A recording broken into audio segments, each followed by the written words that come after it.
at this stage. Again, there. Yeah.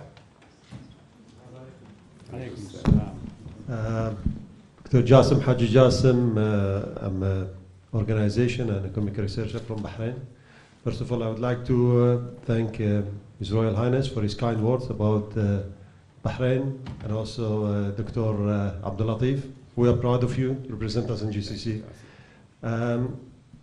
Just wanted to highlight one point on the recent events in Bahrain and how can GCC help to prosper the economy of Bahrain as people anticipate the events to avoid external interferences from external parties and promote the unity within the GCC countries and the uniqueness of Bahrain being a strategic country over the past few centuries. And thank you. Thank you very much indeed. I need to go to this side. Yes, here. Sorry. Thank you, Your Royal Highness, esteemed guest, Mohammed Ramadi, King Fahd University of Petroleum and Minerals. My question is to His Excellency Dr. Abdul Latif. You mentioned the GCC is 30 years, and long may it live, let's hope for more than that in the future. But I think we really have to be realistic and ask ourselves, where have we been successful and where have we failed? Friends are the ones who tell you things that you don't want to hear, not the platitudes, because otherwise next year we'll be coming here and saying we've missed the boat again and we didn't understand what's going on. Concerning the GCC, I teach students. I ask them, what does the GCC represent to you? For the vast majority, the public relations exercise of what the GCC is absolutely abysmal. As far as they're concerned, it's just a security organization, and that's how it was formed. You have to deliver the message of what are the benefits to the GCC citizens. How do they see themselves as GCC citizens, rather than just saying that it's now visa-free, issues of going and having fun in some nearby countries. Will the GCC adopt principles like the European Union of having, for example, a commissioner for foreign affairs, a commissioner for human rights, a commissioner for labor issues, to avoid accusations that Saudi Arabia is behind manipulating this or that? At least they can speak with one voice, which is clarity. Thank you. Thank you very much indeed. Two questions, or just you can roll them into one. We have many hands, so. Well,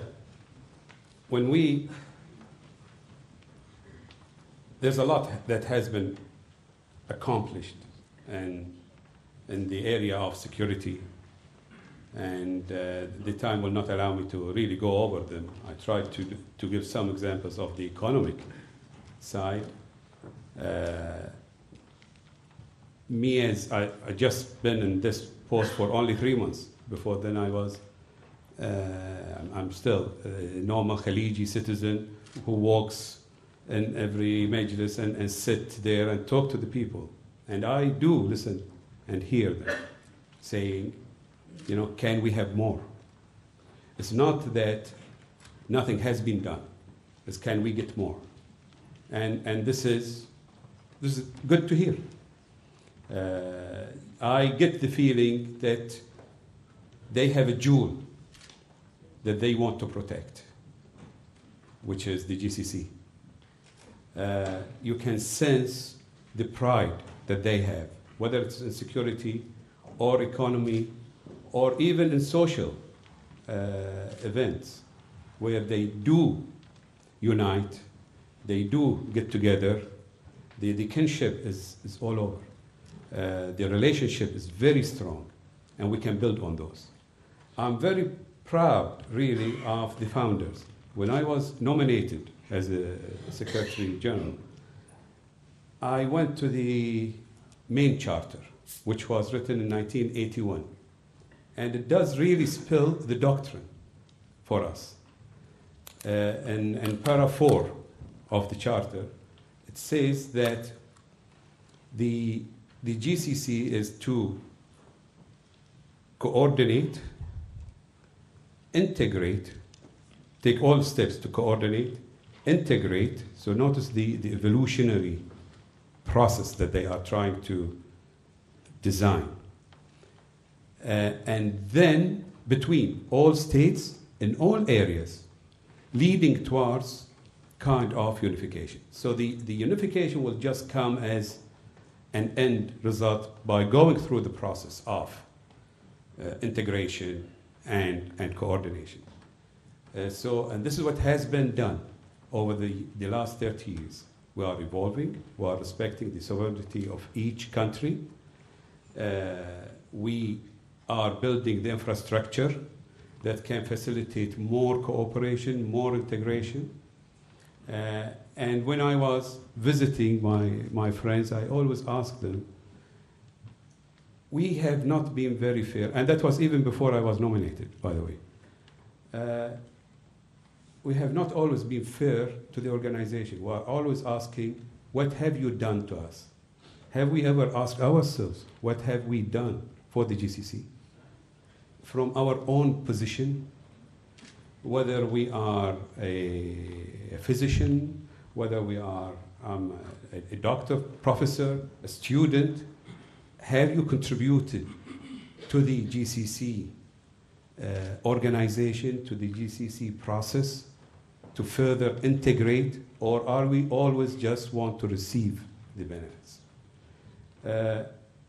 And I think there were so many examples, especially now with the economic support for the Sultanate of Oman and Bahrain, that will help our economy. It reflected a lot on the people. They realized that their brothers in the other states are really standing by them. The security, the Peninsula Shield Force and its deployment to Bahrain to deter any external threat. It shows signals of strong cooperation that is getting stronger. And that objective in the Charter is valid even today. We are to evolve. Thank you very much indeed. Your Royal Highness, GCC perceived to be about security. You've worked in that field for a long time. Any? Well, you know, I'm a citizen of the GCC, and therefore I have an obligation to be as frank as the professor and say that there are things I think that can be done that have not been done. One of them, for example, is a unified military command for all GCC countries. And simple rationalization of, let's say, armaments purchases for the GCC or armaments manufacture in the GCC. That is still lacking in my view. And I think it can be done very easily. Another thing I think that can be done is to have the GCC Council, representative council, can be broadened and given certain authorities to look at, if not to actually have full sovereign authority over certain aspects of GCC life. The GCC started as an economic community. I think they should be able to look at the economic policies of each GCC country as a first step towards a broader development of its responsibilities in the future. These are just two immediate recommendations, I think, that I know that the GCC Secretariat General has received many ideas like that in the past. But I think it's time to be implementing those ideas than to refer them to more committees to be studied. Well, for a distinguished group, for you, sir, prioritization, two big tasks. I would like to take 3 questions, and I want to go to the back. There are hands. Right. I can't see you from here. Yes, there. And then I'll get to up there, yes. There, yeah. The bearded, young, handsome, oh, you're all young and handsome.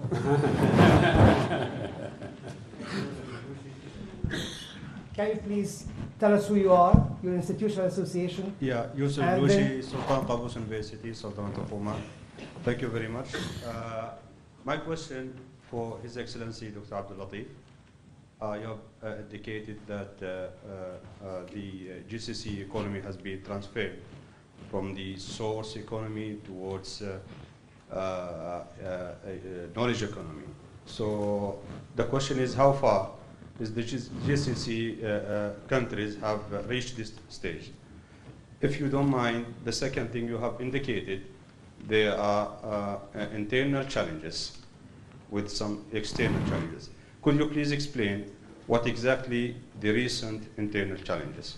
Thank you. Thank you very much indeed. I would like questions on Arab Spring, tsunami, bloodbath, whatever it is.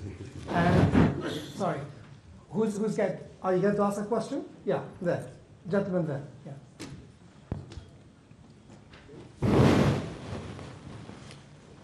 Edward Boating from Ghana Global Media Alliance.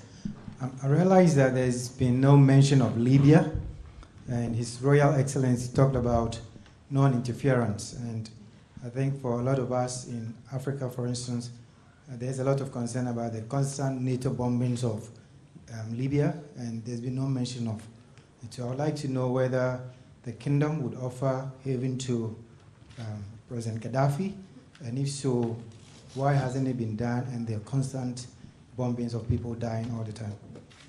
Well, he's not president. He said he has no official post. Anyway, right. That's what he said.